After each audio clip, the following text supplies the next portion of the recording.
कृष्ण भगवान की संपूर्ण जीवन गाथा। श्री कृष्ण भगवान हिंदू देवी देवताओं में बेहद लोकप्रिय हुआ करते हैं। आज उनके जन्म दिवस को हर साल जन्म अष्टमी के रूप में हर साल बड़े धूमधाम से मनाया जाता है। साथ ही उनकी पूजा घरों और मंदिरों में भी की जाती है। माना जाता है कि जो श्री कृष्ण की पूजा करता है उसकी श्री कृष्ण भगवान हमेशा रक्षा करते हैं, जिससे कभी उसे कोई नुकसान नहीं पहुंचा सकता है। यही वजह है कि आज श्री कृष्ण के भक्त देश ही नहीं पूरी दुनिया में फैले हुए हैं। उनकी मूर्ति हर मंदिर में लगी हुई है। कैसे हुआ श्री कृष्ण का जन्म? श्री कृष्ण की के जन्म की कहानी बेहद ही लंबी और रोचक है। आइए अब हम आपको कृष्ण भगवान की संपूर्ण जीवन गाथा विस्तार से बताते हैं, जिससे आप समझ सकें कि वाकई श्री कृष्ण भगवान पृथ्वी पर राक्षसों और असुरों का काल बनकर आए थे। एक समय था जब पृथ्वी पर अधर्म और अन्याय लगातार बढ़ता ही जा रहा था, तो पृथ्वी माता से ये सब देखा नहीं जा रहा था। तो वो गाय का रूप धारण कर भगवान ब्रह्मा और विष्णु के पास गई और कहने लगी कि अब आपको कुछ करना ही होगा, वरना पृथ्वी पर अनर्थ हो जाएगा। जिसके बाद भगवान ने निर्णय लिया कि अब वो खुद इंसान का रूप धारण कर पृथ्वी पर अवतार लेंगे और इस सब का अंत करेंगे।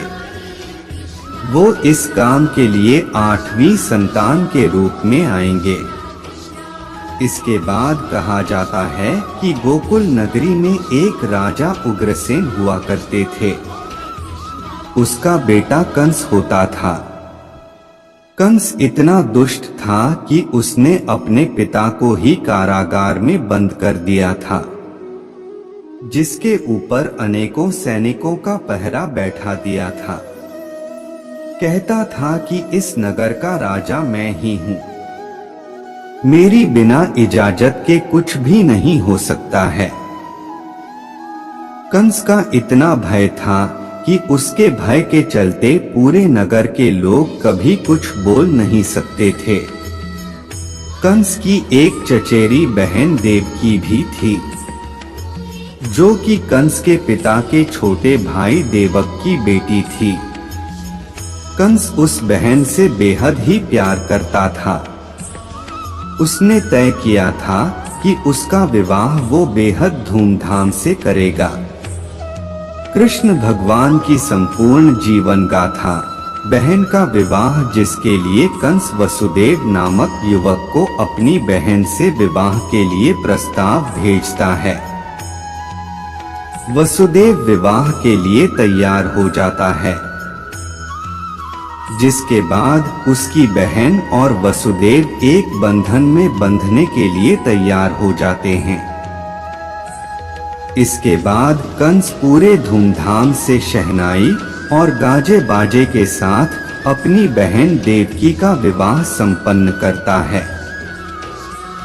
अपनी बहन को तोहफे के तौर पर बहुत सारा धन दौलत देता है, ताकि उसे कभी कष्ट ना हो।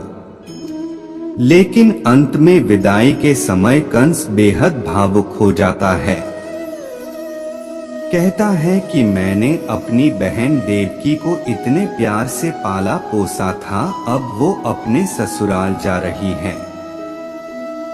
इसके लिए कंस फैसला करता है कि वो भी रथ पर बैठकर अपनी बहन को ससुराल तक छोड़ने जाएगा, जिस पर किसी को ऐतराज नहीं होता है। कंस भी उसी रथ पर बैठता है और रथ आगे चल पड़ता है। रथ सड़क पर आगे तेजी से बढ़ता रहता है कि बीच रास्ते में अचानक भविष्यवाणी होती है कि हे कंस, तू जिस बहन को वसुदेव के साथ छोड़ने जा, उसी बहन की कोख से जन्मा 8वां लड़का तेरा काल बनकर आएगा और तेरा वध करेगा। कंस पहले तो इस भविष्यवाणी को हल्के में लेता है, लेकिन अगले ही पल उसे समझ आ जाता है इसका कोई समाधान करना होगा, ताकि बहन को 8वीं संतान हो ही ना, ताकि ये भविष्यवाणी गलत साबित हो जाए। जिसके लिए वो निर्णय करता है कि क्यों ना वसुदेव का अभी इसी समय वध कर दिया जाए, जिससे ना रहेगा बांस ना बजेगी बांसुरी। लेकिन उसका ये फैसला सुनकर उसकी बहन देवकी उसके सामने हाथ जोड़ने लगती है। कहती है कि भाई, अगर आपको मारना ही तो मुझे मार दीजिए, वसुदेव का इसमें कोई दोष नहीं है, इसलिए उसके साथ ये अन्याय मत कीजिए। कारागार में बंदी इस बहस के बीच ये रास्ता निकाला जाता है कि वसुदेव और बहन देवकी कंस के महल में बंदी के तौर पर रहेंगे। फिर उनको जैसे ही कोई बच्चा जन्मेगा उसे वो उसी समय कंस के हवाले कर देंगे, जिसके बाद कंस उसी समय उसकी हत्या कर देगा, ताकि भविष्य में उसके लिए किसी तरह को खतरा ना रहे। इस फैसले से उसकी बहन और वसुदेव सहमत हो जाते हैं, क्योंकि कंस इतना क्रूर था कि वो 1 मिनट में कुछ भी कर सकता था। अंत में रथ वापस आ जाता है और सैनिकों के कड़े पहरे में वसुदेव और कंस की बहन को रखा जाता है, ताकि किसी तरह की गलती ना हो सके। पहली संतान का जन्म इसी कठिन समय के दौरान वो समय आ जाता है जब कंस की बहन को बच्चा होने वाला होता है।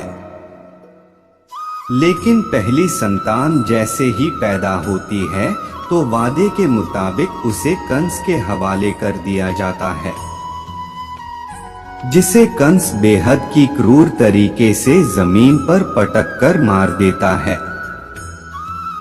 कंस की बहन इस तरह से अपनी पहली संतान को मरता हुआ देख नहीं पाती है और बेहोश हो जाती है, जिसके कुछ समय बाद उसे होश आता है।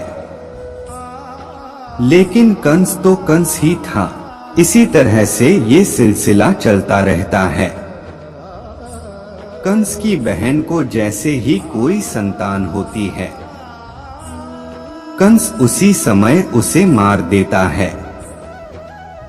इस अन्याय पर सालों तक ना तो कोई कंस को समझा पाया था, ना ही वसुदेव और उसकी पत्नी कुछ कर सकते थे, क्योंकि उनके ऊपर सैनिकों का कड़ा पहरा लगा हुआ था, जिसके चलते वो कारागार से एक कदम भी बाहर नहीं रख सकते थे। कारागार से भागने की बात तो दूर थी। देवकी की कुल अब तक 7 संतान इसी तरह कंस के हाथों मारी जा चुकी थी। 8वीं संतान का जन्म आगे चलकर इसी तरह वो समय आ जाता है कि कंस की बहन को 8वीं संतान जन्म लेने वाली होती है, जिसे भविष्यवाणी में कंस का काल बताया गया था। कंस को जैसे ही पता चलता है कि अब 8वीं संतान का समय आ गया है, तो सैनिकों का पहरा और कड़ा कर देता है। खुद भी समय समय पर निगरानी करने लगता है, ताकि किसी तरह से भी 8वीं संतान बच ना सके, क्योंकि कहा गया था कि यदि 8वीं संतान बच गई तो वो बड़ा होकर उसका सर्वनाश कर देगा। तभी इस बात की भनक वसुदेव के एक मित्र को लगती है कि उसका मित्र वसुदेव इन दिनों कारागार में बंद हैं, जिससे वो बड़ा दुखी होता है। उन दिनों उसकी पत्नी भी गर्भवती होती है। जिसे कुछ महीनों बाद ही बच्चा होने वाला होता है, जिससे वो वसुदेव की परेशानी को काफी हद तक महसूस कर पाता है। लेकिन कारागार में बंद होने के चलते वसुदेव और उनकी मुलाकात किसी भी तरह से संभव नहीं हो पाती है। श्री कृष्ण का जीवन परिचय, भगवान श्री कृष्ण का चमत्कार। इसके बाद वो समय आ जाता है कि कंस की बहन को 8वीं संतान पैदा हो जाती है। लेकिन तभी एक चमत्कार हो जाता है। 8वीं संतान के जन्म के साथ ही पूरी कारागार में जोरदार रोशनी फैल जाती है। संतान अचानक से बड़ा रूप धारण करके कहती है कि मैं कोई बालक नहीं हूँ, मैं तो कंस का वध करने के लिए ही आया हूँ। आप मुझे टोकरी में रखकर अपने मित्र के घर छोड़ आइए और उनके यहाँ जन्मी संतान को लाकर कंस के हवाले कर दीजिए। बस तभी वो चमत्कार समाप्त होता है और वापस से बालक का रूप में प्रकट हो जाते हैं। इसके बाद वसुदेव देखते हैं कि कारागार के दरवाजे अपने आप खुल जाते हैं। हाथों में लगी हथकड़ी टूट जाती है। कंस की तरफ से लगाए गए सैनिक गहरी नींद में सो जाते हैं, जिससे उनके मन से सारा भय समाप्त हो जाता है। बस तभी वसुदेव श्री कृष्ण के बाल स्वरूप में टोकरी में रखते हैं और गंगा की उफनती लहरों में ले जा रहे होते हैं। तभी बीच में गंगा की लहर इतनी तेज हो जाती है कि उनका आगे बढ़ना ही मुश्किल हो जाता है, जिसे देख कृष्ण भगवान टोकरी में से अपने पैर नीचे लटका देते हैं, जिसके बाद सारी लहर शांत हो जाती है। माना जाता है ऐसा इसलिए हो रहा होता है क्योंकि गंगा भी श्री कृष्ण के पैर छूना चाहती थी, ताकि वो भी इस पावन घड़ी में अपना कुछ योगदान दे सके। इसके बाद वसुदेव अपने मित्र को सारी कहानी बताते हैं, तो वो कहता है कि आज मेरे यहाँ एक कन्या का जन्म हुआ है, आप श्री कृष्ण को मेरे यहाँ छोड़ दीजिए और उस कन्या को ले जाकर कंस को दे दीजिए। बस तभी वसुदेव उस कन्या को लेकर वापस कारागार की तरफ चल पड़ते हैं। वापस आकर देखते हैं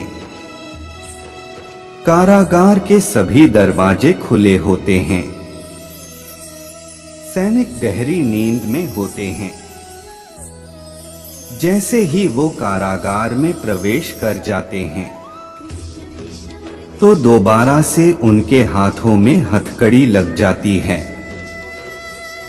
सैनिक जाग जाते हैं।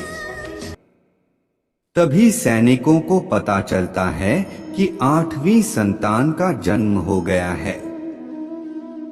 इसकी सूचना वो कंस तक पहुंचा देते हैं। लेकिन जैसे ही कंस को पता चलता है कि 8वीं संतान लड़की है तो वो जोर जोर से हंसने लगता है। कन्या का समाचार सुनकर कंस कहता है कि लगता है भगवान भी उससे डर गए, तभी लड़के की बजाय लड़की का जन्म हुआ है। तभी वो कारागार में आता है और उस लड़की को हाथ में लेकर मारने के लिए जमीन पर पटकने की कोशिश करता है, लेकिन वो लड़की जमीन पर गिरने की बजाय हवा में उड़ जाती है और कंस को कहती है कि अरे कंस, तू क्या मुझे मारेगा? तुझे मारने वाला खुद इस धरती पर जन्म ले चुका है। जिसे तू मारना चाहता था वो पहले ही तेरे कारागार से बाहर जा चुका है। अब तो बस तेरे अधर्म का अंत समय करीब आ रहा है। श्री कृष्ण का जीवन परिचय। कंस का वध। इसके बाद श्री कृष्ण बड़े होते हैं और आकर कंस का वध करते हैं, जिसके बाद कंस के पिता उग्रसेन को भी कारागार से मुक्त किया जाता है, जिसे कंस ने बंदी बनाया हुआ था। दोबारा से उन्हें राजपाट दे दिया जाता है। तब से हर साल श्री कृष्ण के जन्म को जन्म अष्टमी के रूप में पूरे देश ही नहीं दुनिया भर में धूमधाम से मनाया जाता है। क्या होता है जन्माष्टमी के दिन? हर साल भाद्र मास की अष्टमी को कृष्ण भगवान के जन्म दिवस के रूप में मनाया जाता है, जो कि अगस्त या सितंबर के महीने में आता है। इस दिन मंदिरों को बड़े ही भव्य तरीके से सजाया जाता है। लोग मंदिरों में दर्शन करने आते हैं। साथ ही बच्चे कृष्ण का रूप धारण करके बैठते हैं। रात को जैसे कि 12 बजते हैं तो मंदिर में माना जाता है कि ये कृष्ण का जन्म हो गया है। लोग अपने अपने हिसाब से उनकी खुशी मनाते हैं। लोग कृष्ण भगवान का आशीर्वाद लेते हैं ताकि उनका जीवन सुखमय बना रहे। आशा है कि आप कृष्णा भगवान की संपूर्ण जीवन गाथा कृष्ण भगवान की संपूर्ण जीवन गाथा जो जान चुके होंगे। यदि आप इस श्री कृष्ण का जीवन परिचय के इस रोचक प्रसंग को समझ चुके होंगे, तो हमारे इस चैनल की वीडियो पाने के लिए हमारे चैनल को लाइक, शेयर और सब्सक्राइब करें। धन्यवाद।